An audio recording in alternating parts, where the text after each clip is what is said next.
Buenos días, queridos hermanos de la comunidad cristiana La Buena Semilla. Soy el pastor Patricio Enríquez y les saludo en el amor de nuestro Señor Jesucristo. Deseo de todo corazón que cada uno de ustedes se encuentren muy unidos a nuestro Señor y caminando firmes en la luz de Dios. Doy gracias al Señor por este privilegio de estar vivo y de poder exhortar su palabra. Dios permita que la palabra de hoy puede hacernos crecer en fe y esperanza de que Dios va a obrar en nosotros y vamos así poder ir creciendo en el Señor. Permítanme que ahora oremos a Dios para presentarnos delante de Él. Señor, queremos dar gracias por este nuevo día de vida que usted nos ha regalado. Venimos ante usted, Señor, con nuestras cargas, con nuestras necesidades, con nuestros pecados, Señor, pidiendo misericordia, pidiendo que usted nos limpie con la sangre de su Hijo Jesucristo. Señor, oramos por los que están cansados, los que están afligidos, con tristezas, con necesidades, Señor, para que usted los fortalezca y los levante, Dios. Y pedimos que la palabra de hoy sea una palabra que llegue a nuestros corazones, que la bendita semilla pueda caer en tierra fértil, Señor, y pueda crecer y dar el fruto que usted espera, para así podamos vivir la vida que usted nos ha regalado. Le bendecimos, Señor, y damos gracias una vez más por el amor con que usted nos trata. En el nombre de Jesús lo pedimos. Amén. Hermanos queridos, yo no sé cuál ha sido el efecto que ha tenido sobre cada uno de ustedes, mis hermanos, conocer las noticias que cada día los medios transmiten y que son casi datos macabros. Son estadísticas y cifras de contagiados, de fallecidos, y las elucubraciones que hacen los medios acerca de cuál va a ser el futuro. Todo esto apunta a la crisis de salud y a la crisis económica que ya se está viviendo en nuestro país. Pero dentro de nuestra perspectiva cristiana, podríamos también pensar que puede haber una crisis espiritual dentro del mundo de creyentes, dentro del mundo cristiano. Digo esto porque se supone que nosotros, los cristianos, deberíamos tener algún tipo de respuesta personal frente a esta pandemia. Una respuesta especialmente relacionada con nuestra fe y con lo que esperamos del futuro. Creo que de esta pandemia la Iglesia puede salir fortalecida, por lo menos en 3 aspectos fundamentales: en fe, en oración y en madurez espiritual. Y que Dios puede usar esta tragedia como una instancia para que todos nosotros experimentemos un avivamiento espiritual, derivado de estos momentos de oración y de reflexión diaria junto al Señor Jesucristo. Tiempo con Dios que antes muchos no teníamos, como lo hemos estado haciendo hasta ahora. Quiero que comencemos leyendo el texto que está en la carta del apóstol Pablo a la iglesia de Éfeso, Efesios capítulo 4, versos 11 al 13. Yo lo tengo anotado acá. Dice así: y él mismo constituyó a unos apóstoles, a otros profetas, a otros evangelistas, a otros pastores y maestros, a fin de perfeccionar a los santos para la obra del ministerio, para la edificación del cuerpo de Cristo, hasta que todos lleguemos a la unidad de la fe y del conocimiento del Hijo de Dios, a un varón perfecto, a la medida de la estatura de la plenitud de Cristo.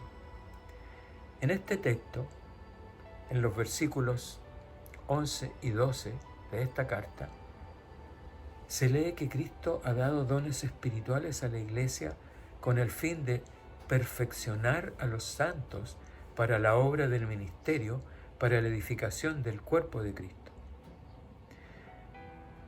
La edificación del cuerpo de Cristo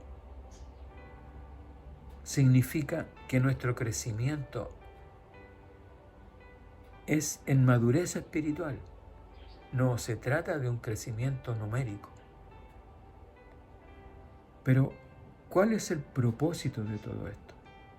¿Cuál es la meta a la que Dios está apuntando con esta palabra? Pablo lo dice en el texto que hemos leído: hasta que todos lleguemos a la unidad de la fe y del conocimiento del Hijo de Dios, a un varón perfecto, a la medida de la estatura de la plenitud de Cristo. Yo no sé si notan lo tremendo de esta declaración. Es algo que provoca impacto. Pablo está diciéndonos con ella cuál es el fin, cuál es el propósito final que persigue Dios en todo lo que Él hace entre los hombres aquí en la tierra, incluyendo, por supuesto, lo que está haciendo con esta pandemia. Este texto nos está diciendo entonces cuál es la meta de la obra de Dios. Y no sé si notan aquí que Pablo no dice que la meta de Dios es la evangelización de todo el mundo. Aquí Pablo no dice ni una sola frase sobre la evangelización. Es verdad que Dios mandó predicar el evangelio a toda criatura, y esto ha sido puesto muchas veces como la meta de toda la iglesia. Pero aunque esta es una tarea muy importante y siempre debemos estar haciéndola, aquí se nos dice que esa no es la tarea principal de todos nosotros, los cristianos. La cosa suprema, la cosa que Dios persigue por sobre toda otra cosa que hagamos, ¿te fijas, hermano? Es la madurez espiritual de todos los creyentes. Entendiendo entonces de esta manera el propósito de Dios para nosotros, tenemos que preocuparnos que cada uno de nosotros no se detenga en su crecimiento, no se retrase en crecer. Todo lo contrario. Es necesario que apuremos nuestro paso por este mundo mientras haya tiempo, porque Cristo viene pronto a buscar a su iglesia, y Él espera encontrar a una iglesia gloriosa, que no tuviese mancha ni arruga ni cosa semejante, sino que fuese santa y sin mancha, dice Pablo en el capítulo 5 de esta misma carta de Efesios. Yo los invito entonces a que reflexionemos sobre este tema para entender lo que Dios quiere hacer con nosotros y con su iglesia en este tiempo de tragedia y de enclaustramiento, que ahora, bajo esta nueva perspectiva, más bien deberíamos llamar de acuartelamiento, porque somos un ejército que está preparándose para la revista que va a pasar nuestro general en jefe a su iglesia. ¿No lo creen? ¿Qué significa tener un avivamiento? En la literatura, tener un avivamiento en la iglesia significa que grandes multitudes se entregan a Cristo en masa al escuchar la palabra de Dios. Es lo que sucedió en Hechos, en Pentecostés, cuando Pedro predicó su primer mensaje. Después de esa palabra, se convirtieron como 3.000 personas, dice Hechos, en el capítulo 2. Hubo un profundo arrepentimiento en todas las personas que escucharon y una entrega total a Cristo. Hermanos, ¿qué haremos?, exclamaron.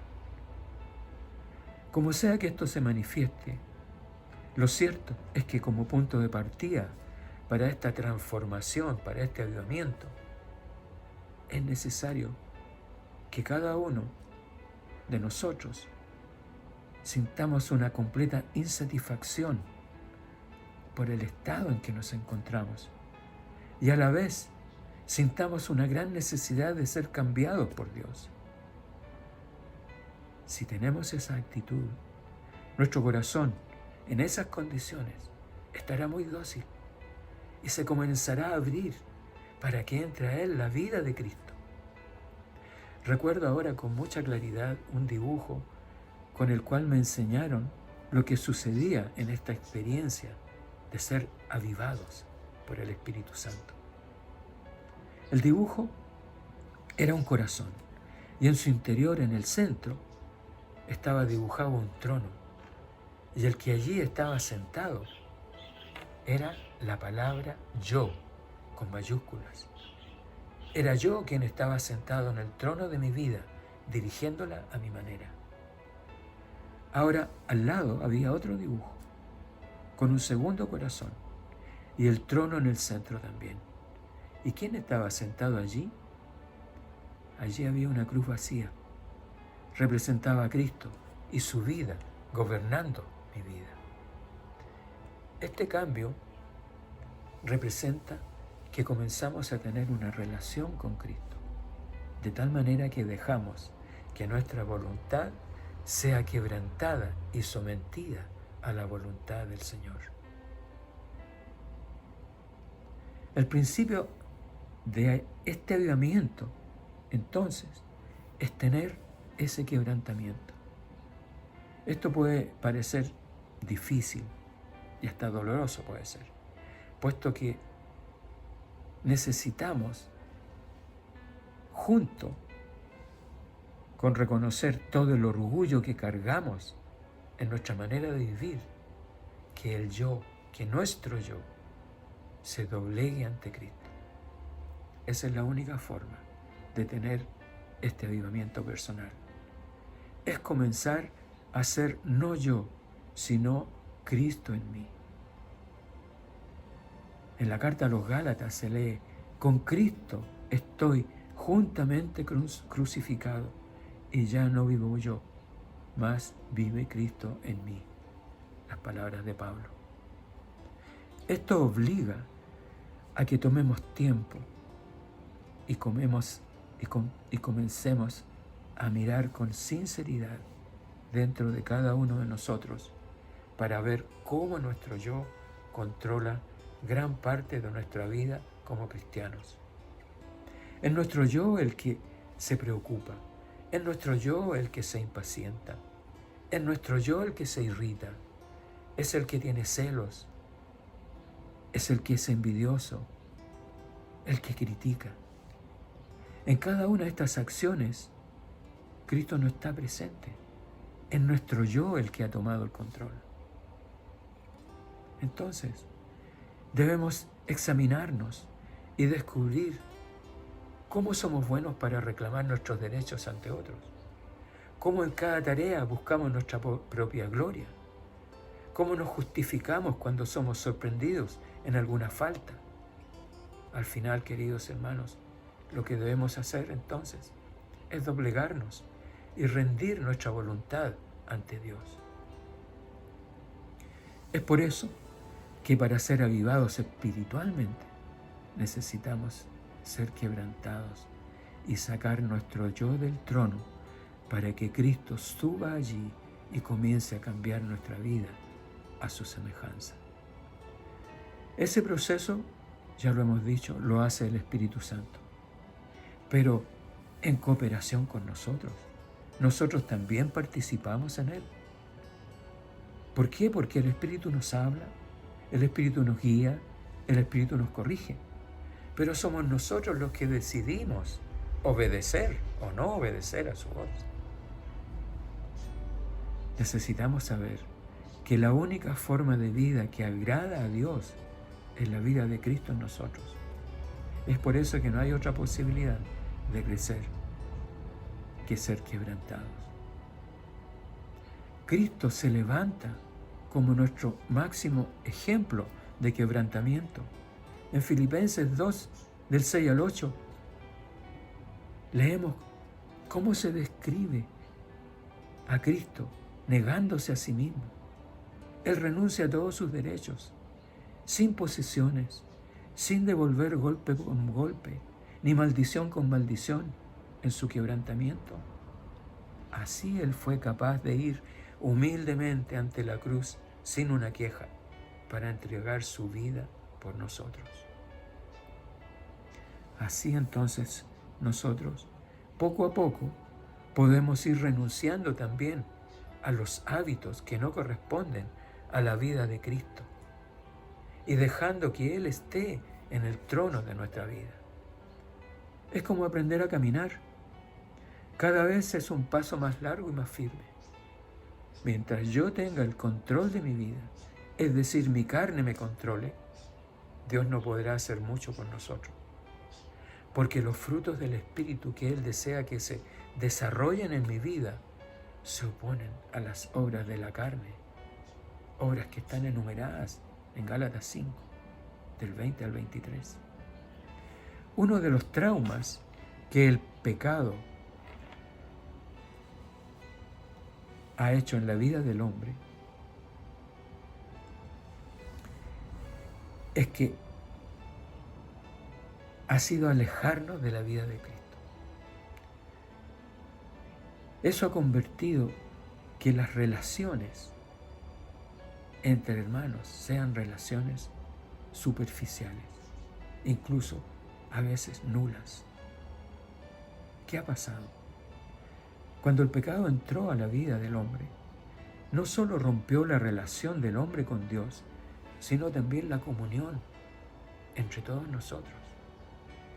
De modo que si yo quiero hacer mi voluntad en lugar de hacer la voluntad de Dios, es obvio que también desearé hacer mi voluntad en lugar de la voluntad de los otros y estaré siempre tratando de imponerla. Eso ha dado como resultado que seamos una sociedad dividida, donde cada individuo hace lo que siente, que solo busca el éxito personal y que busca destacarse sobre los demás, pero que está muy solo.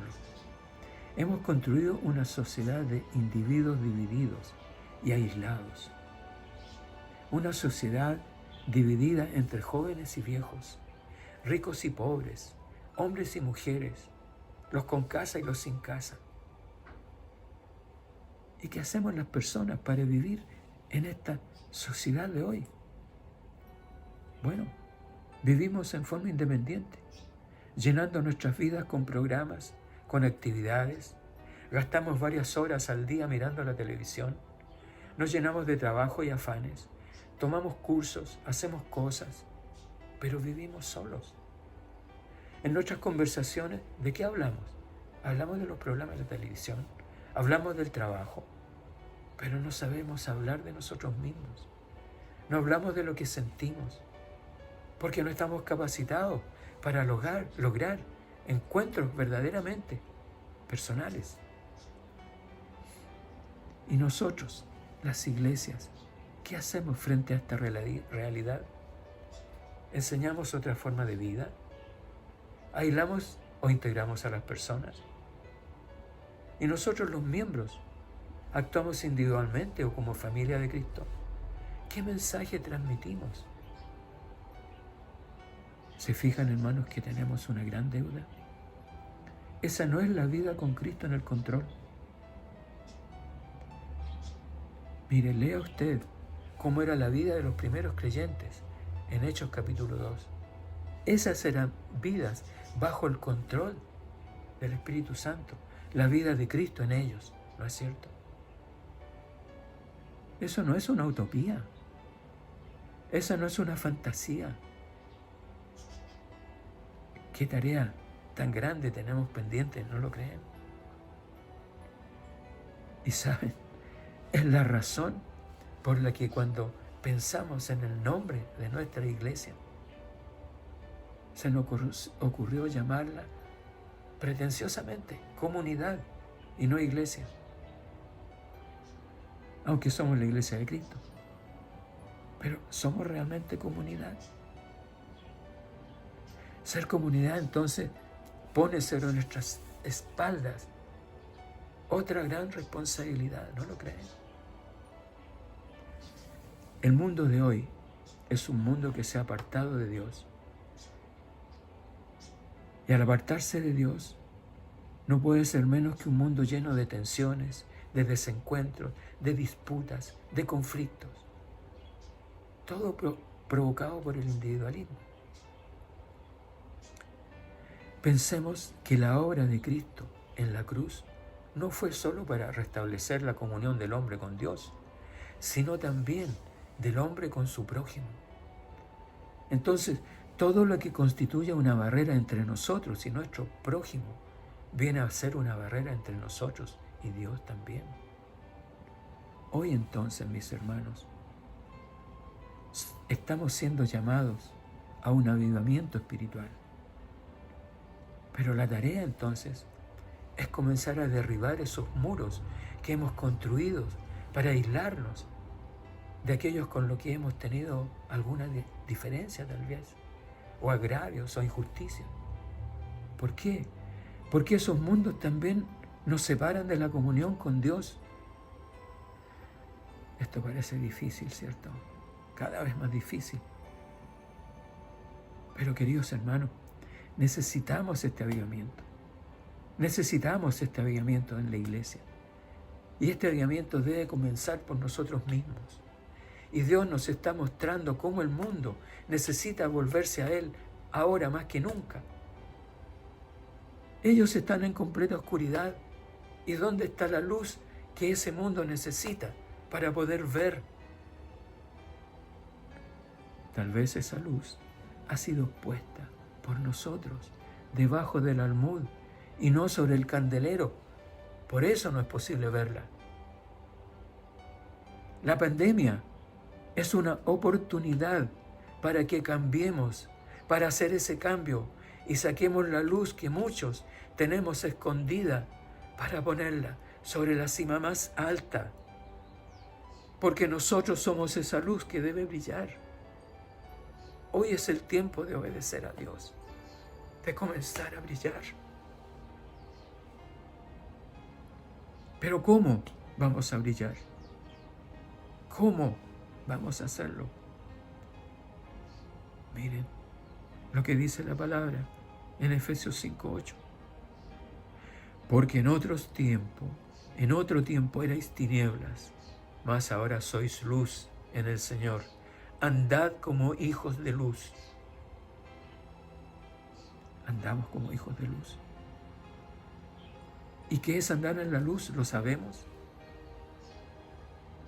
Hermanos, miren, la luz revela las cosas que las tinieblas ocultan.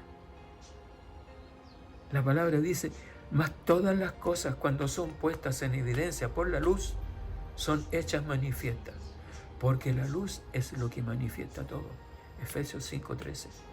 Entonces, miremos dentro de nosotros y cualquier cosa que nos muestre alguna oscuridad que haya dentro de nosotros, eso es la luz. Porque la luz es lo que manifiesta todo, lo acabamos de decir. Cualquier cosa que hagamos, digamos o callemos con el fin de esconder lo que somos o lo que hacemos, eso es tinieblas. El pecado que hizo Adán y Eva hizo que se ocultaran entre los árboles del huerto. Y desde entonces todos hemos venido haciendo lo mismo, callando cuando debemos hablar, tratando de justificarnos y culpando a otros de lo que hemos hecho. Eso es andar en tinieblas. La palabra nos dice que si decimos que tenemos comunión con Él, andamos en tinieblas y mentimos, y no practicamos la verdad. Pero si andamos en luz como Él está en luz, tenemos comunión unos con otros, y la sangre de Jesucristo, su Hijo, nos limpia de todo pecado. El andar en la luz permitirá tener comunión los unos con los otros. Si cada uno se ha presentado al Señor Jesús con todos sus pecados ocultos y en arrepentimiento, se derribarán las barreras y las máscaras y Dios nos podrá hacer uno en Cristo.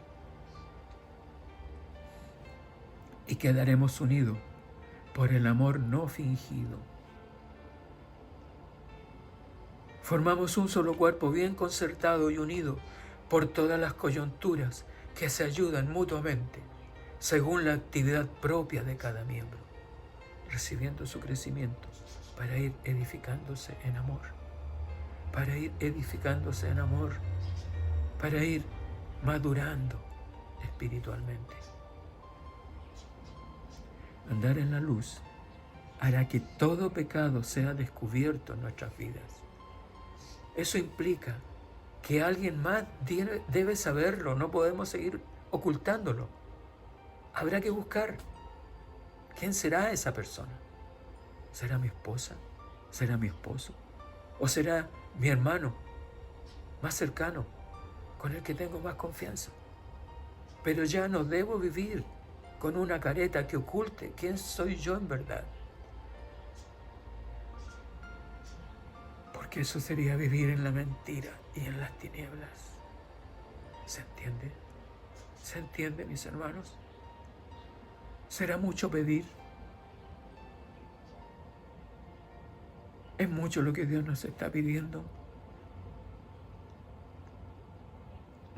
Mostrar quiénes somos realmente y no vivir en la mentira muchas veces.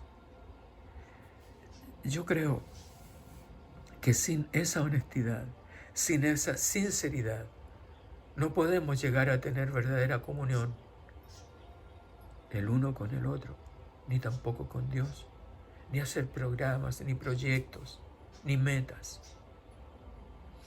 Hermanos queridos,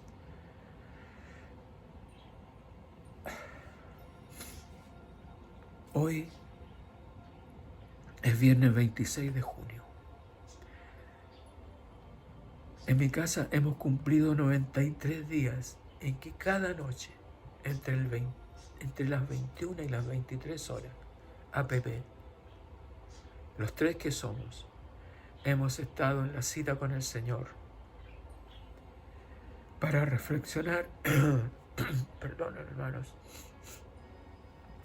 para reflexionar sobre la palabra que cada noche el pastor Daniel nos indica para orar. El resultado de este encuentro con Dios ha sido de una doble bendición. Por un lado, Él ha estado respondiendo a nuestras peticiones. Por otro, lo que ha sucedido es que hemos crecido en fe. Y también hemos tenido que reconocer que no somos ahora las mismas personas que éramos cuando empezamos con este tiempo de oración y de reflexión. Y esto ha sucedido sobre todo en mi persona. Dios me ha mostrado las muchas cosas que tengo que cambiar en mi vida, hermanos. Y quiero compartirlo porque tal vez alguien puede estar en una situación similar. ¿A qué me refiero? El pecado cometido por Adán y Eva en el Edén rompió la armonía, la paz, el amor y la unión que existía entre ellos y Dios, y también entre ellos mismos. Ellos ya no vivían para Dios, empezaron a vivir para sí mismos. ¿Qué había sucedido? Que el pecado había entrado en el hogar. Y creo que hoy eso sucede de igual manera. Es allí donde pecamos más que en cualquier otra parte los creyentes. Y por lo tanto, es allí donde se debe llegar primero el avivamiento. No sacamos nada con un avivamiento en la iglesia si en nuestros hogares hay pecado. Todo sería pura hipocresía. Si ven, nuestros hogares son el lugar más difícil, eso ustedes lo entienden, ¿cierto? Es a la vez el lugar más necesitado para comenzar. Porque recordemos que avivamiento significa quebrar nuestro corazón lleno de orgullo y bajar el yo del trono de nuestra vida para dejar que Cristo nos gobierne. No se trata de que tengamos que esforzarnos por lograr armonía, la tolerancia o la paz. No se trata de nosotros. Se trata de Dios en nosotros, manifestándose en amor, en compañerismo, en paciencia, en unidad. Pero qué diferente es lo que sucede en el hogar de muchos de nosotros, o tal vez en algunos de nosotros, y que decimos ser creyentes. Porque allí encontramos irritaciones, mal genio, egoísmos, resentimientos. A veces, aunque no haya nada evidente malo en nosotros, se nota esa falta de unión basada en el amor mutuo, en el compañerismo que debe haber entre los esposos, entre los padres y los hijos, entre los hermanos. Todo lo que se interponga entre los esposos se interpone también entre ellos y Dios. Eso es lo que Dios ha revelado en este tiempo de oración y reflexión en nuestra casa. ¿Cuál es el efecto fundamental de eso en nuestros hogares? Entre la relación entre esposo y esposa, padres e hijos, hermanos, hermanas, entre sí, y aquellos que obligadamente viven con nosotros en el grupo familiar completo. El defecto fundamental es la falta de comunicación y de franqueza entre unos y otros. Pareciera que hemos decidido que una parte de nuestras vidas empiece a desarrollarse detrás de cortinas cerradas, gruesas cortinas, sin que los demás sepan realmente quiénes somos. Incluso hasta los que están más íntimamente relacionados con nosotros no saben realmente lo que somos, quiénes somos, porque ignoran lo que pasa en nuestro interior, ignoran nuestras dificultades, nuestras batallas, nuestros fracasos. Y nos engañamos a nosotros mismos creyendo que no hay falta de amor en nuestro hogar. Y todos los días suceden cosas opuestas al amor. ¿Cuántas barreras origina todo esto, haciendo imposible la comunión entre todos y cada uno, y también con Dios? De este modo, hermanos, la unión y el compañerismo íntimo se va perdiendo. Y creo que esta pérdida puede acentuarse con el encierro obligado que debemos tener ahora para evitar enfermarnos. Entonces, debiéramos hacernos algunas preguntas. ¿Deseo tener nueva vida y un avivamiento en mi hogar? ¿Estoy dispuesto a continuar en mi estado? ¿O realmente no estoy conforme conmigo mismo y tengo un profundo deseo de cambiar? Estas mismas preguntas nos las hemos hecho muchas veces cuando hemos orado los dos juntos con el pastor Daniel. Créanlo. Y hemos sentido que estamos en un pensamiento. No estamos conformes con nosotros mismos. Creemos realmente que necesitamos un cambio de vida, que necesitamos la vida de Cristo en nosotros, en nuestros hogares. Hasta que no sintamos realmente que tenemos hambre de cambiar, no podremos dar los primeros pasos para este avivamiento.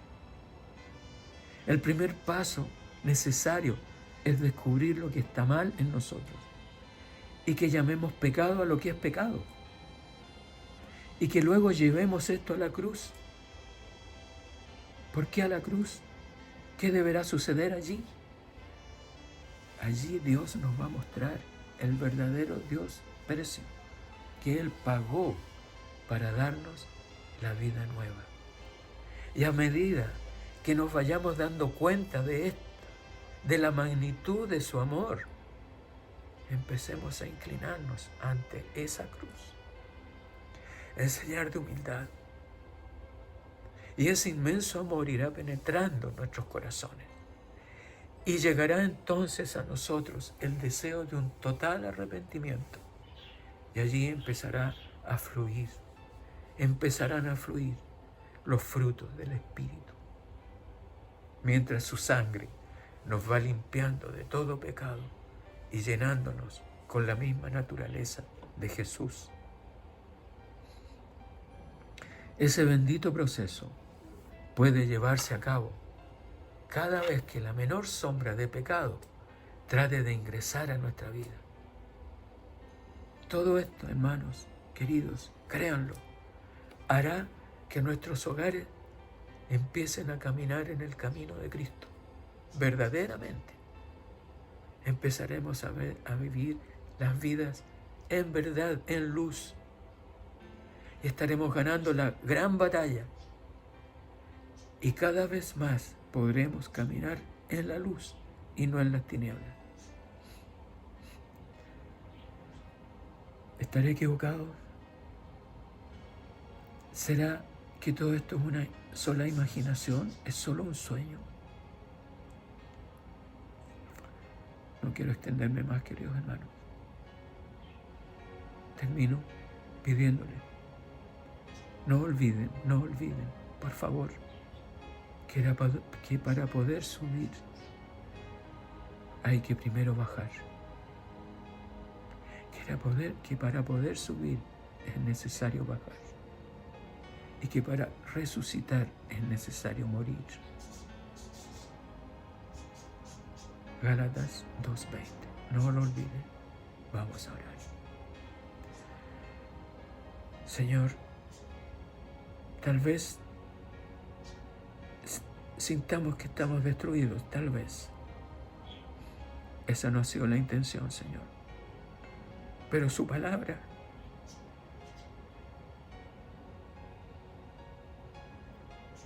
es una espada que duele.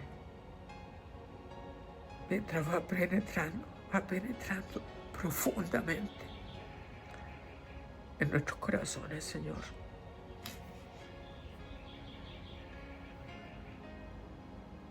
Pero no es para destruir, es para construir algo nuevo. Usted nos enseña que usted es el alfarero y nosotros somos barro, Señor. Renuévenos, avívenos. Queremos ser hechos nuevas criaturas, verdaderamente. Todo esto lo pedimos en el nombre de Jesús. Le amamos, Señor. Damos gloria a su nombre, Dios. Dios les bendiga, mis hermanos.